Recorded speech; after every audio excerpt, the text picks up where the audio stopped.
Okay. Okay. This week is Parshas Mikeitz. It's also Hanukkah, and I regularly try to connect the Sedra with Hanukkah when I'm giving the shir on Hanukkah or around Hanukkah. I will attempt to do the same now. And the Sedra starts off, Yehi Mikeitz. Yosef, after all, was put in prison, and by Yehi Mikeitz Nasayim Yomim, it was after 2 years, days of years. Paro Cholem, and Paro had a dream. And he's standing on the Yor, and he has this dream about the 7 cows that are very healthy-looking cows that are eaten up eventually, but that with 7 other cows that come afterwards from the Yor, from the Nile River, who are not healthy. And then the same thing is true with stalks of wheat, and in Poser also. He tried to understand. He was fully disturbed. He couldn't understand what it was all about. And he was searching for someone to interpret his dream. And Yosef previously had interpreted the dream through the help of HaKadosh Baruch Hu, as he said, interpret his dream the Sar Hamashkim and the Sar Ophim. And the Sar Hamashkim, who Yosef expressed his request that he mentioned him to Paro. Yosef, Yosef, but the Sar Hamashkim lo zachar Sar Hamashkim as Yosef. The Sar Hamashkim did mention him by Yishkecheyu. He forgot him. But after these 2 years, when Paro falls into this depression because of this dream that he has, and Paro expresses his frustration with the interpretation that were given by the interpreter of dreams that he usually used. So the Sar Hamashkim remembered Yosef, and he mentioned about Yosef to Paro, and then Paro, of course, has Yosef brought to him, and Yosef interprets the dream, and eventually Yosef is appointed the Mishnah Melech, the associate king, or the associate to the king, over all of Egypt. And to a certain degree, he is in control. He establishes a program for putting food in the 7 good years, a way that it should be used for the 7 lean years. And so, but the Torah, when it tells us about this, the Torah says, "Vayihi Mikeitz Nasayim Yomim." It was after 2 years, and Mikeitz Nasayim Yomim, to the day. And many are troubled. This is not the main question. Many are troubled by the question, why does he have to emphasize that it was to the day? And the Brisker Rav I saw brought down in the name of the Brisker Rav that the Torah wants to let us know that it wasn't a year and a half. Sometimes if it's like a half a year, but it's the middle of the year to the end of the year, so that we count that as 1 year. No, here it was 2 years of days, complete years. The question is, why does the Torah want to emphasize? And that I don't think the Brisker Rav does not try to respond to that question.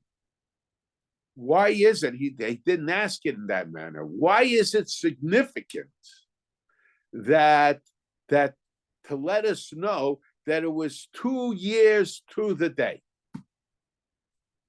And there is an interesting medrash, and a very famous medrash.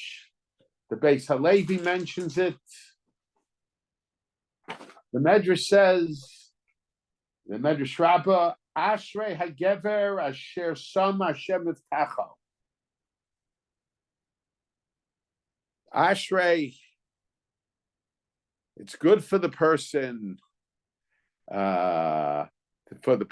who puts his trust, or who puts his trust in God. That puts his trust in God. Ze Yosef. That's Yosef. Yosef is a man who puts his trust in God. V'lo panel Rahavim, and did not turn to Rahavim. So the Mefarshim and the Medrash explain Rahavim means Egyptians here. And the Medrash says, Al Yedei Shama L'Sar Hamashkim Schartani Niskartani Nistel Seif Lo Shnei Shanim, because Yosef asked the Sar Hamashkim, the Paro's minister. Now we think of it as Paro's butler. It's true that the butler we regularly today, we don't think of a butler as being an important person, as an advisor of Paro. But apparently, in those times, the butler was considered to be a person was appointed butler because he was considered to be a person who would give good advice to Paro. In a sense, he was an advisor, but the closer advisors, I don't know whether it was to show their subservience to Paro or their devotion to Paro, they also assumed positions taking care of some of the needs, the personal needs of Paro, in a public manner. And I assume that drinking in the palace of Paro was considered very important, and the one who poured the cup of Paro was a person who was considered of great significance, independent of his pouring the cup. He only merited to pour the cup because of the high regard that he was held in. And so Yosef,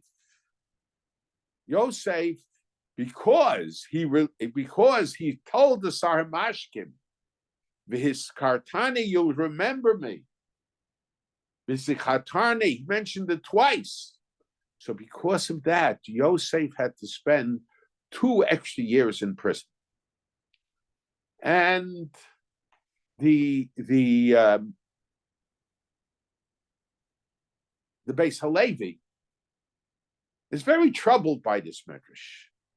The first problem is because when you read the whole medrash, not taking individual statements in the medrash, but when you read the whole medrash, the medrash is telling us that Yosef was punished. It's talking in the detriment of Yosef. It's talking about Yosef not having the faith in HaKadosh Baruch Hu, seemingly not having the faith in HaKadosh Baruch Hu that he should have had, the trust in God that one would have expected from him. And because of that, he was punished with 2 extra years in jail. So, but if you look at the words of the Medrash, it almost says the opposite. The thought of the Medrash talks in the detriment of Yosef. But the words of the Medrash seems to praise Yosef. The words of the Medrash, Ashrei Hagever Asher Sam Hashem et Tacho. Blessed or happy is the person who put his trust in God. Ze Yosef. This is Yosef. And immediately afterwards, the Medrash goes on to say, because he did not put his trust in God, he was punished with 2 extra years in prison. It seems that the Medrash is very, very difficult. And this is one question the Medrash raises. And then the Beis Halevi asks, and I think especially today, we should ask that question. Beis Halevi says, what did Yosef do wrong? Because he asked the Saramashkim. He asked the Saramashkim to help him, to plead unto Paro on his behalf. We should do Hishtadlus. We should take efforts. We can't just sit back and say, God will take care of everything. Of course, God will take care of everything. But God wants us to do our part. And God blesses our efforts, that our efforts should be successful. So, what was the problem? What was the problem with Yosef? He was doing what God expects of him. We don't say, you see. There is laws regarding Muhammad, laws of war. When an enemy attacks us, so there are laws that we have to go to war. I mentioned Habar laharcha, hashkem lahargo. And very often, person to make a living has to work. There's an unfortunate attitude that goes around today that people have, that they don't have to work to earn a living.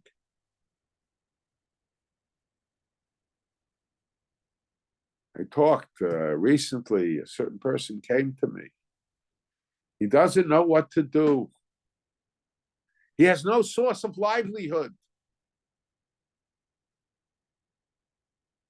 So I suggested to him he should try talk to a therapist to help him in getting a job. It's a few weeks ago. And the person said, I'm not ready to work. Well, with an attitude like that, you don't get a job the first day, but you have to start looking for a job or taking action that will lead you to get a job. That's called Hishtadlus. Do we simply say, just sit, don't do anything? HaKadosh Baruch Hu will take care of it. When we ask for help of HaKadosh Baruch Hu, we're asking for help of HaKadosh Baruch Hu. Certainly there are times when HaKadosh Baruch Hu does things that eliminate the need for us to make attempts. But we certainly do not know when those times are. And those situations, as I've mentioned in previous shiurim, were more effective in periods of time when there was a greater Hishtadlus, a greater revelation in the time of the Nevi'im, the time of the prophets. But today, we are somewhat distanced. So the Beis Halevi was aware of all of this. And the Beis Halevi says that everything is dependent upon the level of the person. He says a person who is very firm in his bitachon, a person who totally puts his total trust in HaKadosh Baruch Hu. So HaKadosh Baruch Hu is more likely to help him. But a person who at times makes efforts to get certain things and doesn't rely completely on extraordinary help from HaKadosh Baruch Hu. That type of person has to do Hishtadlus. That type of person has to make efforts to accomplish. And Yosef, that's not hard to believe. Yosef, for the most part, was a person that put his trust in God. You see, whenever he's asked to interpret a dream, he mentions that it's only able to do it through the help of HaKadosh Baruch Hu, through the help of God. So Yosef was a man who, as a general rule, put his trust in HaKadosh Baruch Hu. So Yosef was on that level that he did not need to do Hishtadlus, to make efforts to get out of prison. It should have happened automatically. And that's what the Pasuk is telling us.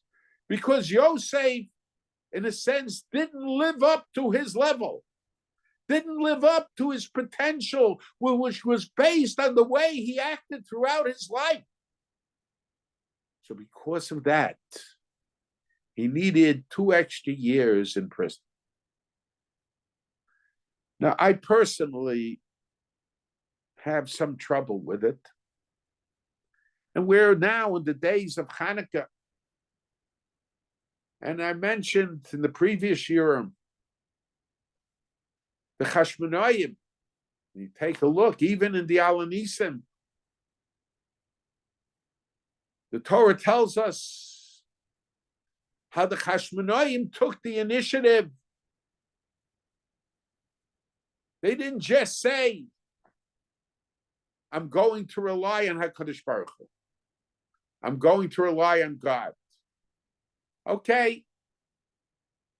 People could suggest that there was different because they weren't coming by Yosef. He wasn't being challenged in the prison so much spiritually as physically. He was being challenged in terms of his ability to survive and his ability to function in life. There was no decree against him that he can't daven.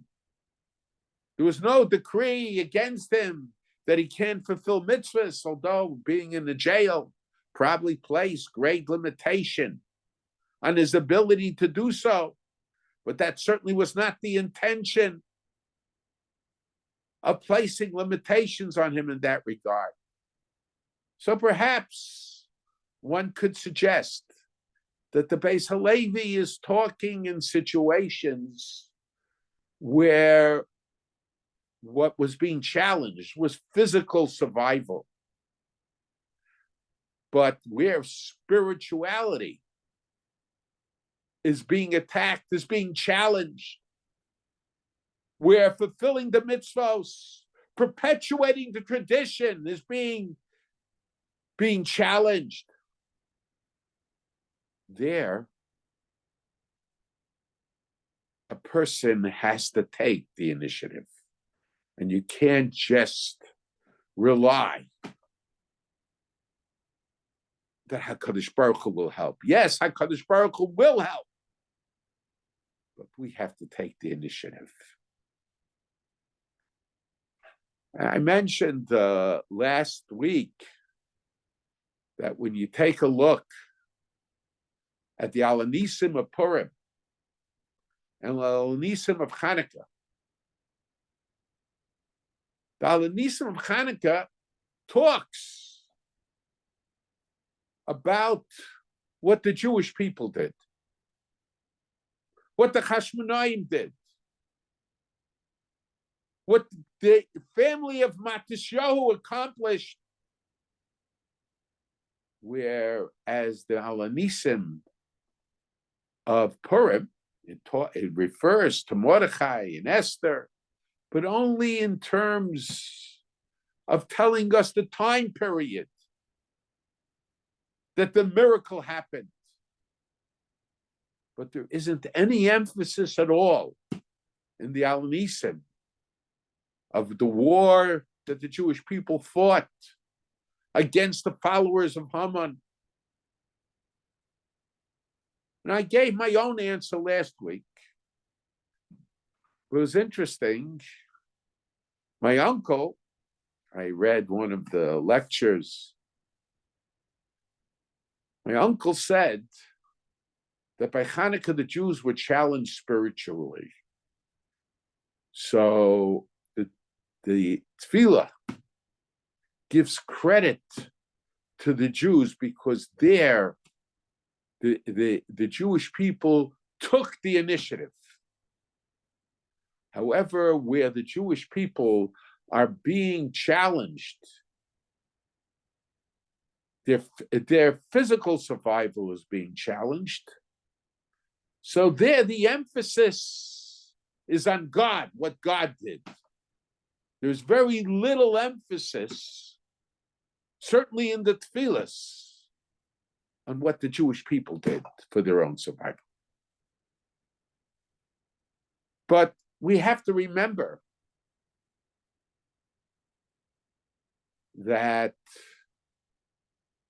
where the spiritual, where the physical survival of the Jewish people is being challenged,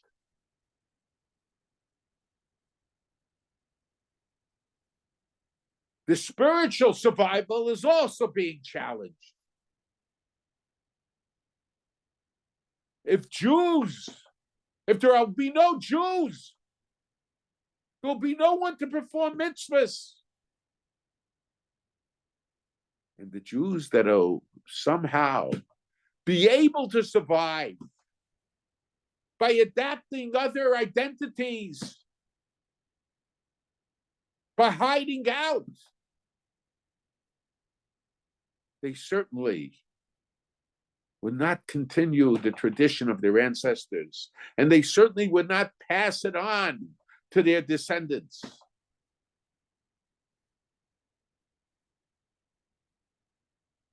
So we have to understand, I have a lot of difficulty with this idea that's expressed by the Beis Halevi, that people of a certain madrega, a certain level, don't have to do Hishtadlus. And it's interesting that there is a thought that is expressed by Rabbi something that I've seen in Svarim brought in the name of Reb Chaim. I did not hear it from my father's Atzal, but I saw it in Svarim brought in the name of Reb Chaim. That Reb Shimon Shkop, when he was younger, had been a Talmud of Reb Chaim. I think it was before Reb Chaim started giving shiurim and volozhin. But Reb Shimon Shkop would go over, I might be wrong about the exact times it was, but that was the impression I had. But he would go to talk to Reb Chaim, to learn from Reb Chaim, because Reb Chaim was in Volozhin at the time, and having married the granddaughter of the Netziv. And Reb Chaim said to him that the Medrash Rabbah in last week's Sedra says that it's only because Yosef said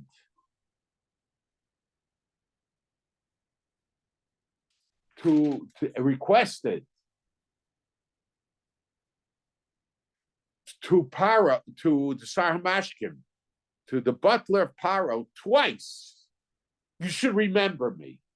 Because of that, he had to spend 2 extra years in prison. And the question is, he asked Reb Shimon Shkop, what would it be if Yosef had only asked once, once he would have said, remember me, instead of saying twice, remember me, remember me. But because he employed the expression, remember me, twice, he had to spend 2 years in prison. But what would have happened if he mentioned it only once? And Reb Shimon Shkop answered, then he would have had to spend only 1 year in prison. In other words, Reb Shimon Shkop at that time apparently was laboring under the perspective that one should not do any Hishtadlus, or that Yosef, perhaps on the basis of the Beis HaLevi, he felt that it was not necessary for Yosef, for a person on such a high level, to do any temps. So even if he asked just once, he would have been punished with 1 extra year in prison. And Reb Chaim said to him, no. Reb Chaim said that if he had asked only once, he would not have spent any years in prison. But because he asked twice, it demonstrated the faith, his determination that he will be redeemed through the Sarhamashkim. The first time, it would not have demonstrated in such a manner. The way they repeat in the name of Reb Chaim, he did too much Hishtadlus. He made too many attempts. Now, I have trouble with this idea that a person could make only that person can make too many attempts. On the contrary, if people's lives are at stake, you can't take it easy. You have to do whatever you can. That's not just true about somebody else's life. It's true about your own life also. So how we to understand the Reb Chaim? But I think it's based, Reb Chaim would very often Again, this is not something I heard from my father. I saw it in Svarim though. Reb Chaim would quote a certain Rav, doesn't say who the Rav was. I don't know that Reb Chaim even knew who the Rav was. But it appears that Napoleon, he would sometimes like to hear drushes from Rabbanim. It's unfortunate he wasn't a member of our shuls. Anyway, so he would like to hear drushos from Rabbanim.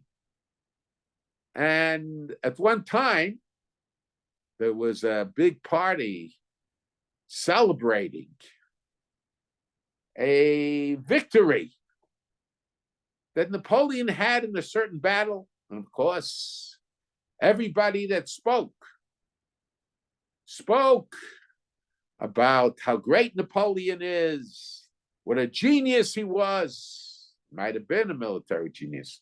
I'm certainly not in a position to evaluate. And Napoleon was not happy with the speeches of his general, his advisors, his officers. So Napoleon asked that they bring a rabbi to speak in his honor. Okay, I'm not interested in discussing what the rabbi said about Napoleon. Basically, he was suggesting that Napoleon's success was due to the fact that he was nice to the Jewish people. But the rabbi in his speech that he gave Napoleon, it was on the end of last week's Sedra. At the end of last week's Sedra, so Yosef interprets the dream of the Sar HaMashkin, of the butler of Paro, how eventually he's going to be restored to his position. And then he says, Ki im zichartani, which translated literally, if you remember me, itach, for you, kashi itach, when things go good for you, together with things going good for you, remember me also. So the question is, why does he say ki im zichartani? Why does he say, if only you would think? It has the impression that this dream that I interpreted for you, it's almost part of the dream that all this will come to be, that you will be restored to your position of honor. You will stand by the throne of Paro. You will be his advisor. And you will pour symbolic of the position that you'll have, you will pour the wine into Paro's cup. But all this is in order and on condition that you remember me to Paro. In a sense, the dream was a challenge. Yosef saw the dream not just telling something about the future, but Yosef saw the dream as a challenge for him and the Sar HaMashkin and the butler of Paro to get Yosef out of the prison. So in other words, it wasn't something that Yosef did. This is the way we have to understand. Reb Chaim would repeat the thought that this rabbi told Napoleon. So in a sense, Yosef didn't see it just as a dream, but Yosef saw it as a message, but not just as an extraneous message about the Sar HaMashkin. but a message on how he is going to be released from prison. So he felt there was an obligation on him. This is the way perhaps we can understand Reb Chaim, that it shouldn't be so much in conflict with the Beis Halevi, that he to understand that but on the basis of the dream, it was only necessary for Yosef to make an effort. After that, it was all in the Sar HaMashkim's hand. And Yosef overdid it. Twice was more than the dream, than the Mara Nevuah. When I say Mara Nevuah, it's not that Chas v'Shalom, the Sar HaMashkim was a Navi, but the dream that the Sar HaMashkim had was a message to Yosef, how he will be delivered from prison. And Yosef in general, there's a question to be asked. One question everybody asks is, why is it that Yosef did not contact Yaakov, okay, when he was in prison, when he was an Eved, when he was a servant, a slave? He didn't have that ability. But once he became a Mishnah Lamelech, when he was in charge of all of Egypt,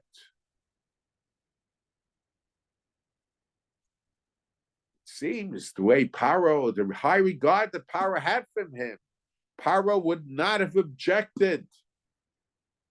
Why didn't he contact his father? And then, more than that,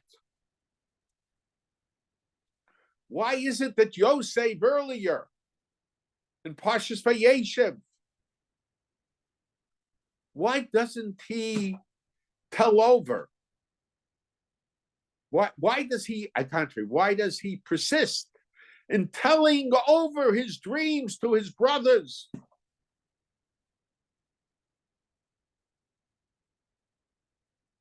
He knew that they were aggravated, they were disturbed. But nevertheless, he felt that it was important to tell them. Why is it that way?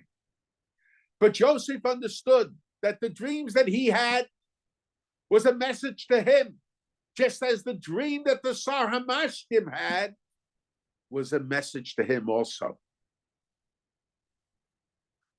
And in regarding the dream that he told over to the brothers, there is a halacha that a Navi that doesn't give over his nevuah, does not give over his prophecy, is chayav misa. It's a capital offense. Okay, there are limitations on it. Questions are asked regarding Yonah. But certainly don't know that halacha necessarily applied to Yosef.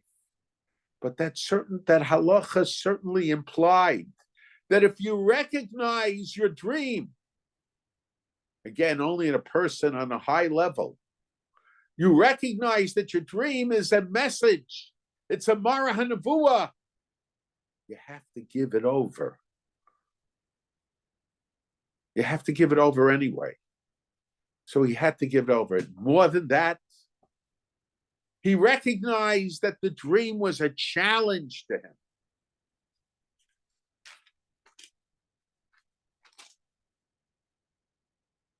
He recognized that the dream was a challenge to him.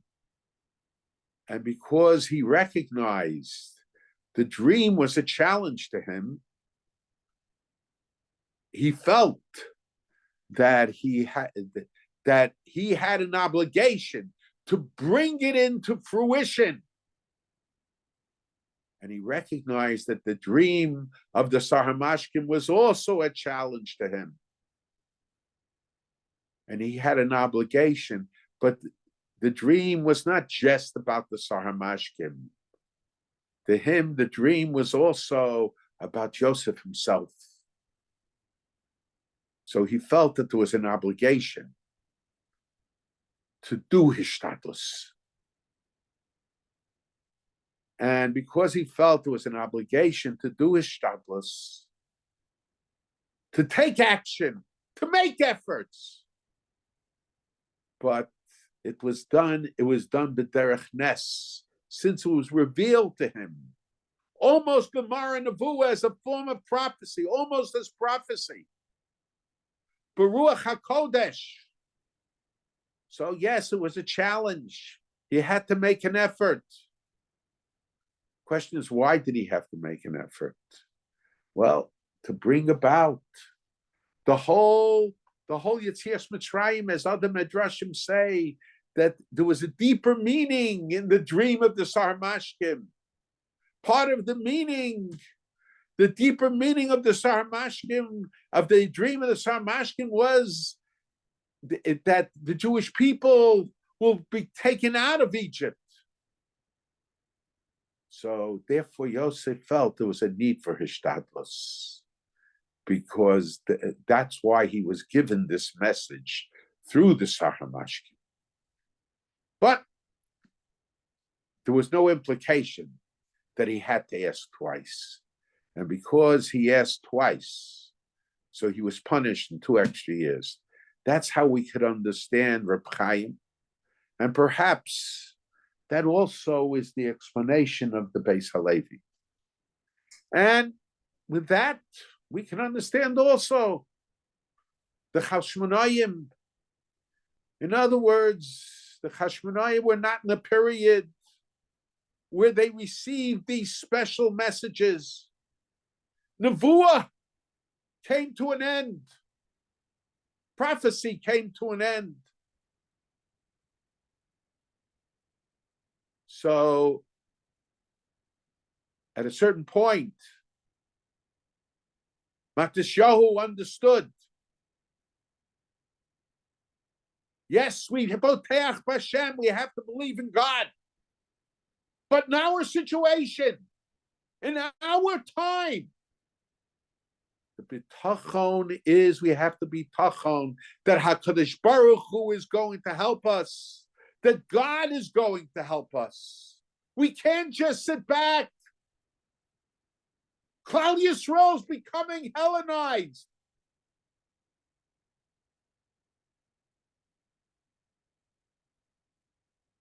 And to a certain degree, unfortunately, there were people during World War II that they saw the other countries being attacked. They had rumors. And even some of the people who escaped, I heard from people that who were put in the concentration camp from Hungary, who were taken from Hungary to the concentration camps. They told us about people who escaped from the concentration camp from Poland and told them, who came begging for food from them, who told them about what was going on. But for some reason, people did not take the action that they should have taken. And there were those who believed, unfortunately,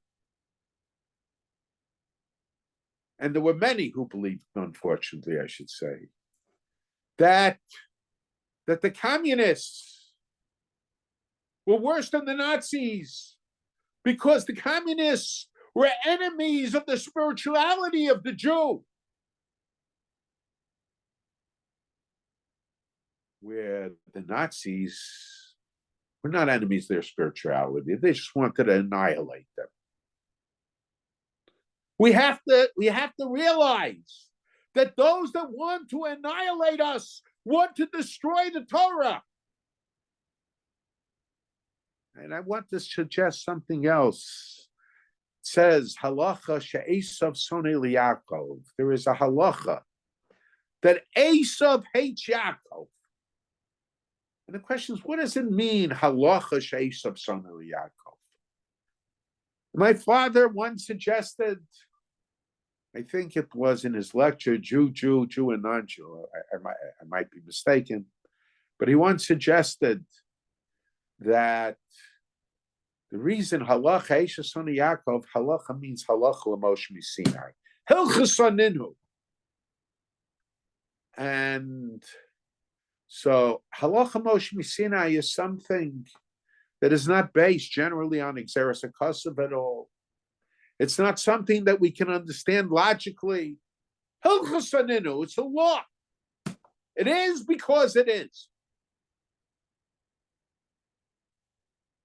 The hatred that Esav has for Yaakov very often can't be understood. You can't try to understand it. I remember my father told me he once approached a certain eccentric millionaire to give donations for a special cause. And the millionaire was talking about his different projects for Klal Yisrael, for the Jewish people. And the millionaire said that he hired a group of scientists to try to figure out what is it in the body of the Jewish people that makes many of the nations hate the Jewish people so much. He thought it was something biological. But my father, somewhat cynically, which is not his general approach, he said to him that perhaps they should evaluate gefilte fish.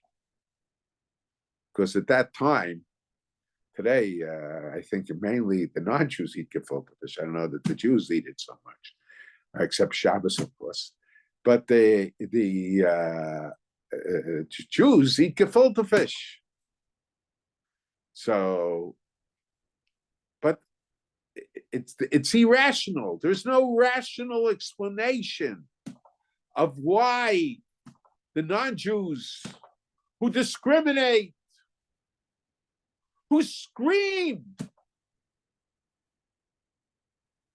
on behalf of civil rights, and at the same time become partners of those that rape Jewish women, that murder babies, that cut off the heads of babies, that are barbaric beyond imagination. How are you to explain what is going on the college campuses?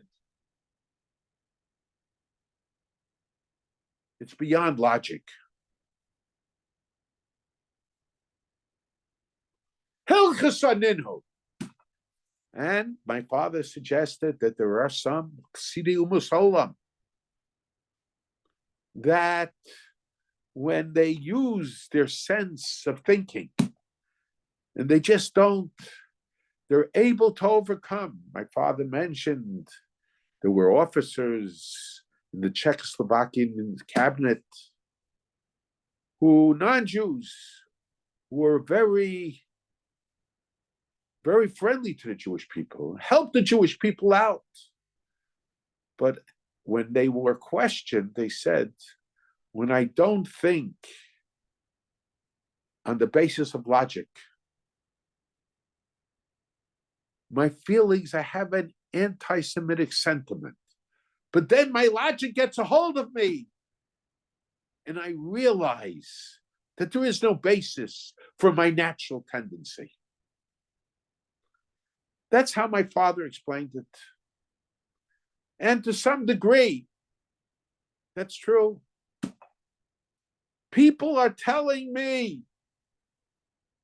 that the non-Jews that they were very close friends with up till recently now refuse to talk to them. Of course, this is not everybody, but I've heard it in so many cases. He was my friend. I heard this expression. They were our friends. Now, I've heard it from many people. But I want to suggest, while what my father said is 100% true, I want to suggest an additional explanation. Halacha she'esav sonel Yaakov, the law that Esav hates Yaakov, it's not just a halacha Moshe Sinai. It's a law. Sometimes we think when we engage with fellowship as opposed to friendship, we think, oh, they consider us like one of them. And sometimes they say it. But when the tide changes, the hatred comes out. My uncle, I mentioned that he did not see acts of anti-Semitism when he was at the University of Berlin. He was treated with respect.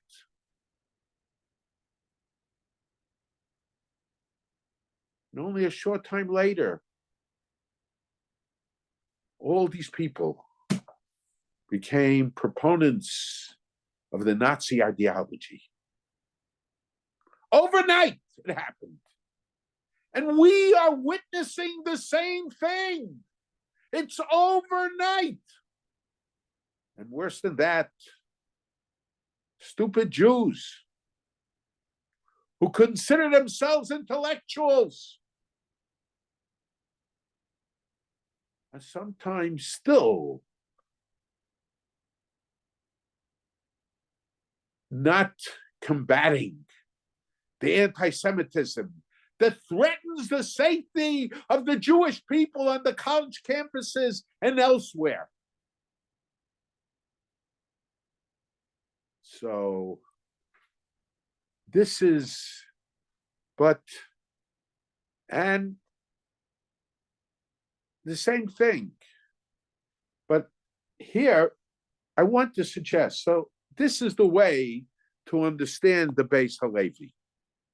But I want to suggest something different to understand the Beis Halevi.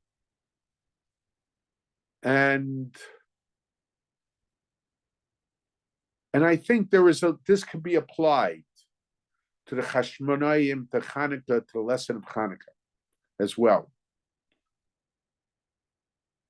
The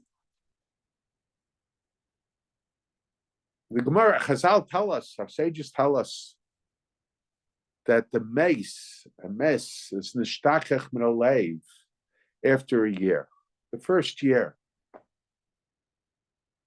After a close relative dies, for a year, you're overcome with sorrow.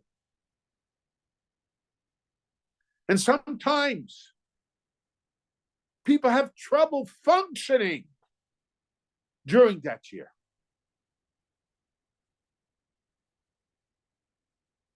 But after, it's one of, in a sense, it's one of the brachas of HaKadosh Baruch Hu, that after a year, we can somehow, you don't forget, even though it means it doesn't block everything else out of our lives. It doesn't play that major role in our lives. It doesn't interfere it shouldn't interfere with our functioning. Matter of fact, but it applies to other things as well. The Rush says, on that basis, the mitzvah of Schiras Amalek, of reading the Parsha of Amalek, of making mention about what Amalek did to the Jewish people, is once every 12 months. On a D'Oraisa level, on a biblical level, because after 12 months, people begin to forget. I think, what was the problem with Yosef? The problem with Yosef was that Yosef not just did Hishtadlus. It wasn't just that he made efforts.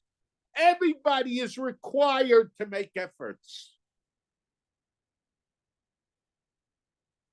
But the problem with Yosef is that he relied on it. He relied on it. And each day of the first year when Yosef got up in the morning, he said, maybe today the Sar Hamashkim will remember me every day. And for every day, there's a difference between making efforts and relying. We have to make efforts, but we don't rely on those efforts. We have to rely on the Kodesh Baruch Hu. And our tefillah is, Me'ayin Yavo Ezri. Ezri Me'yem Hashem. My help is from God. Perhaps God will make my effort successful. Perhaps he will bring another Yeshua. But here there is, there's a special need. You should make efforts. But when you make efforts, you shouldn't say, Kol chivotzim yodi yoseh achayil hazeh. You have to realize that it's HaKadosh Baruch Hu that made my effort successful. And even if it came through another Yeshua, you did what you were supposed to do. And I think, so for each day that Yosef said,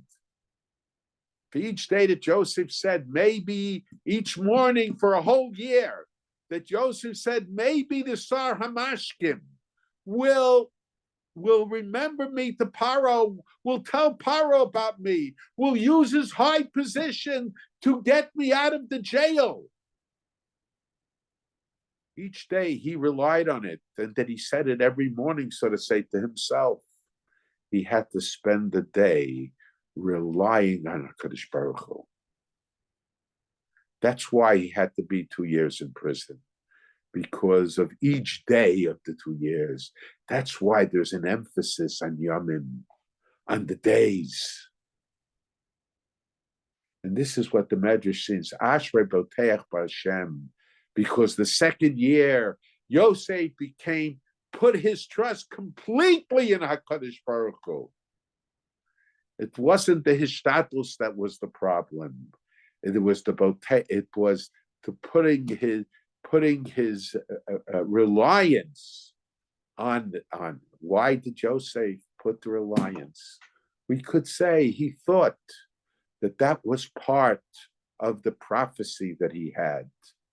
In other words, to put his reliance. But the prophecy was not one of reliance. It was one of effort. And that's what we have to know today. You can't go around, as some fools go around and say, oh, if we daven and if we learn, there's nothing to worry about. There wouldn't even be a war and all that. We have to deal with the Metzias the way it is, with the facts the way it is. And the facts are, there is a war. There is a war. In 1929, when Hebron was destroyed, when the boys who sat and learned in the Hebron Yeshiva were murdered.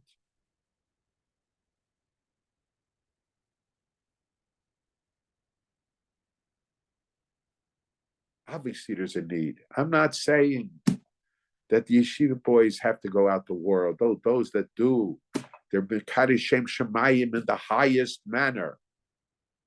But the yeshiva boys have to know that while their efforts, as I've mentioned over and over and over, while their efforts are helping the soldiers, their efforts would be meaningless without the soldiers. They have to come to learn to respect what the soldiers are doing for them, what the soldiers are sacrificing for them. And if they will acknowledge that,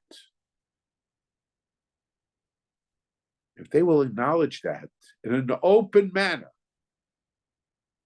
and to a certain degree, it's a little bit beginning to change for the better. I don't know that it's going to continue. I hope it will.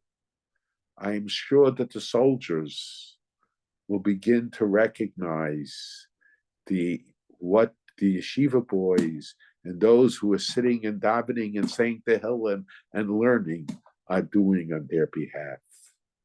This is the lesson. Who who led the war? The Maccabees. Uh, uh, they were Kohanim. Kohanim traditionally didn't go to war. Many say Shevet Levi didn't go to war. In the basis of the Rambam at the end of Hilchos Shmita B'Yovel, it didn't have to go to war. But all of a sudden, the other Jews did not initiate the battle. Who was it that initiated the battle? Shevet Levi, because they recognized there was a need for war. There was a need for battle. And b'makom sheinish, mishtadlin li yosish.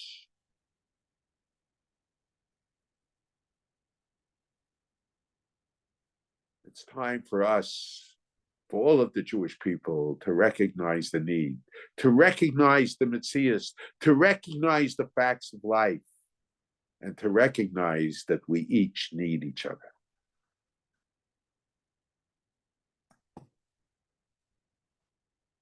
If anyone has a questions, put them in the chat.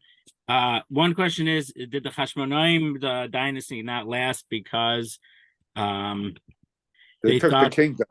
Because they thought that it was their might? No, that's not the reason. That's not the reason.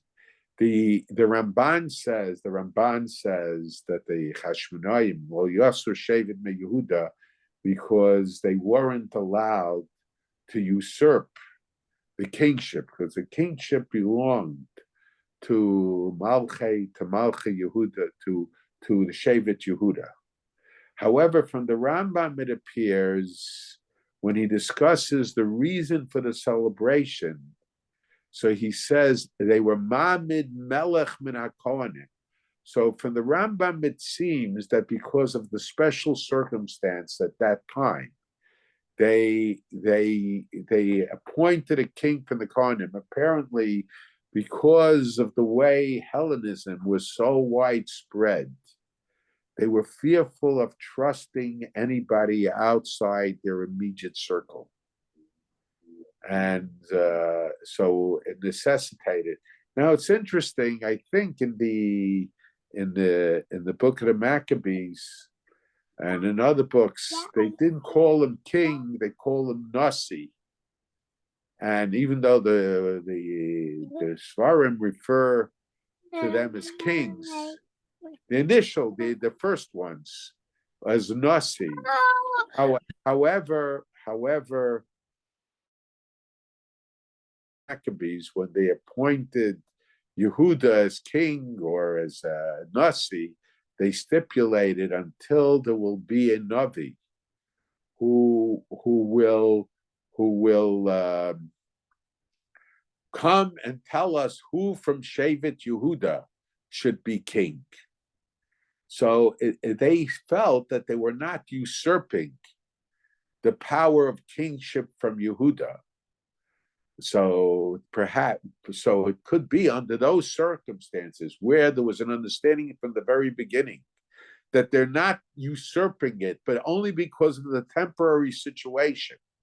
And in the temporary situation, there is no one to appoint to give direction who from Yehuda should be appointed as king.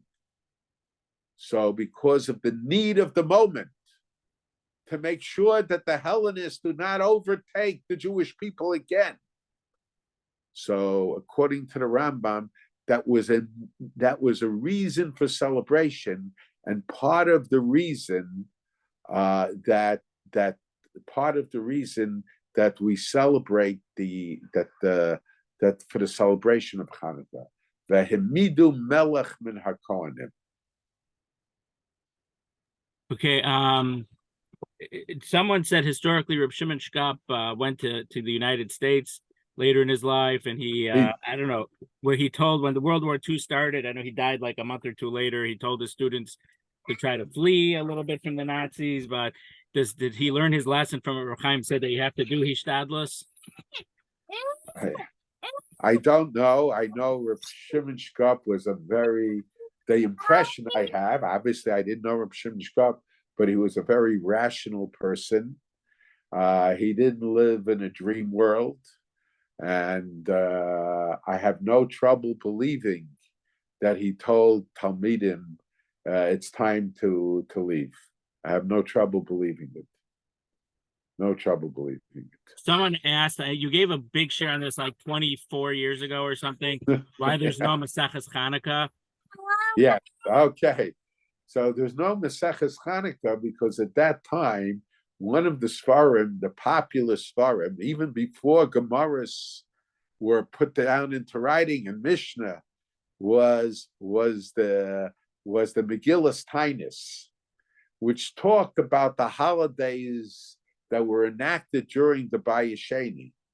And Hanukkah, there is paragraphs in the Megillas Tainus that talks about Hanukkah.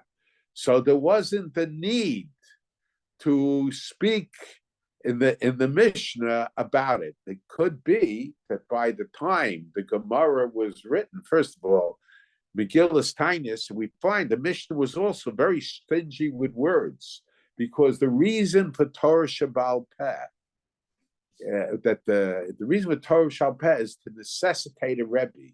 Why is it that you're not allowed to put Torah Shabbal Peh into writing, or weren't allowed to put it?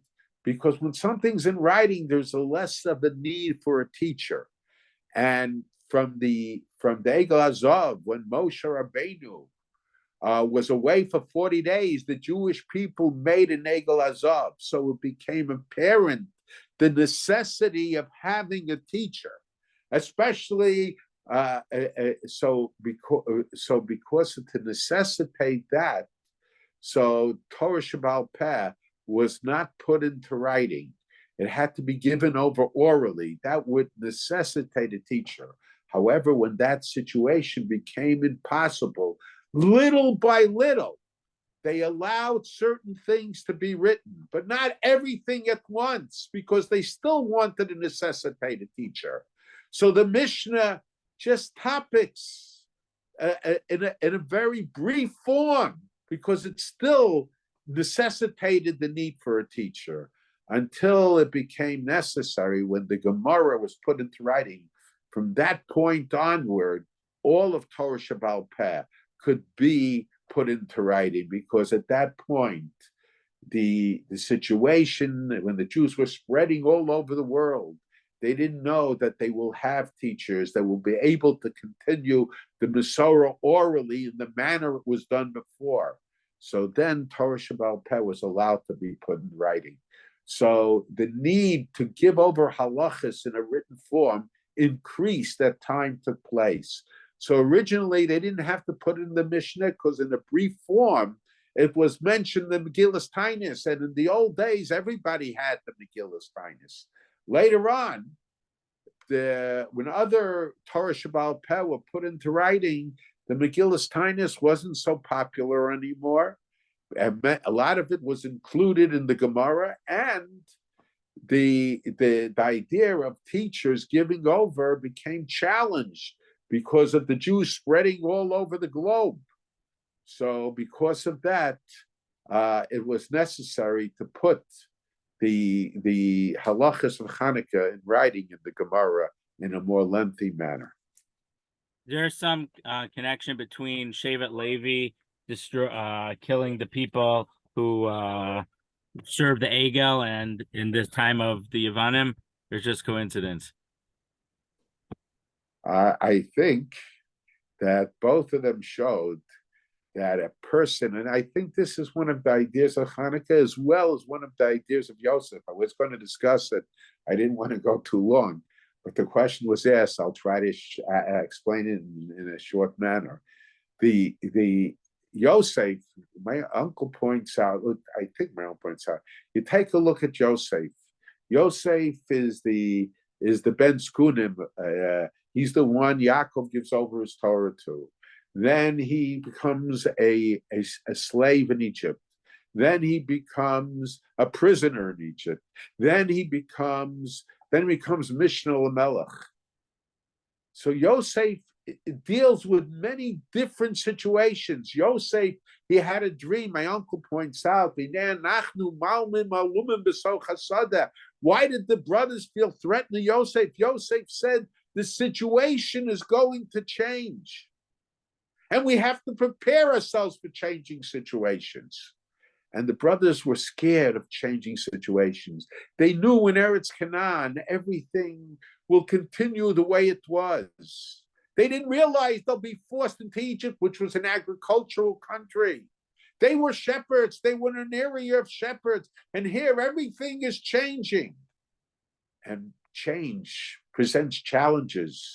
The Jews coming over from Europe, as soon as they got off the boat with their kapotas, they were working in the sweatshops on Shabbos because they weren't prepared for changing situations. Jewish education today is on a higher level in terms of the Black Gemaras we cover. But I don't know that they're preparing us for the changing situations. You can move into a community that is very observant, and perhaps you should, but don't think that things are not going to change. You never know what will happen with life.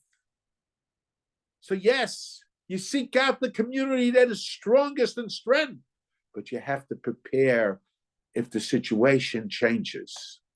And this is the Maccabees also. And this perhaps is Shevet Levi also. Shevet Levi, they're the ones who didn't go to war.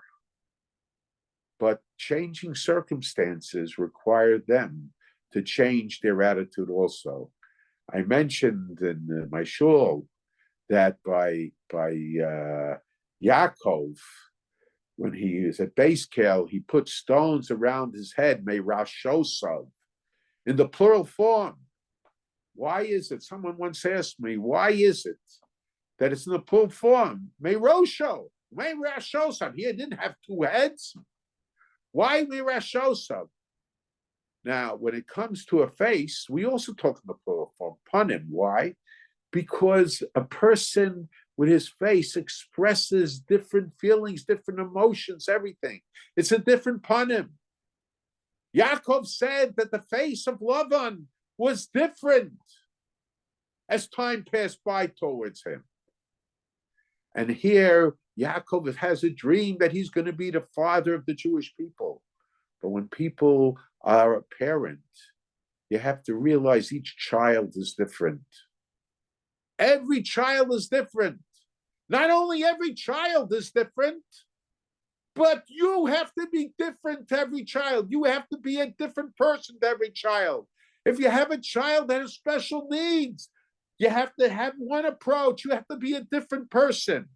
You can't be the same person to everybody.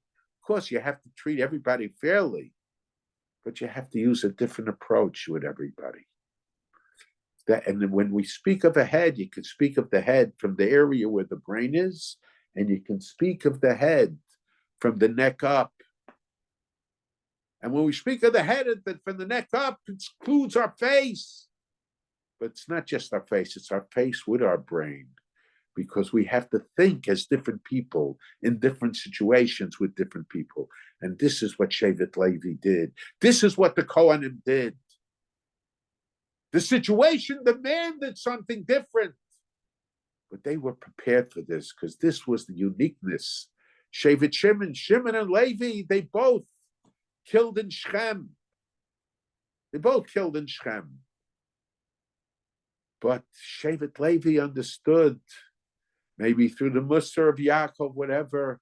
Yes, sometimes we have to use this approach and sometimes we have to use that approach. But when it came to the Yevanim, they knew they had to change their approach. And they had to deal with different situations. And in all the different situations, there had to be commitment to HaKadosh Baruch Hu, bitachon in HaKadosh Baruch Hu. And that was Yosef also. Okay, thank you. Have a good week, everyone. Happy Hanukkah. We should hear Besaros Tovos.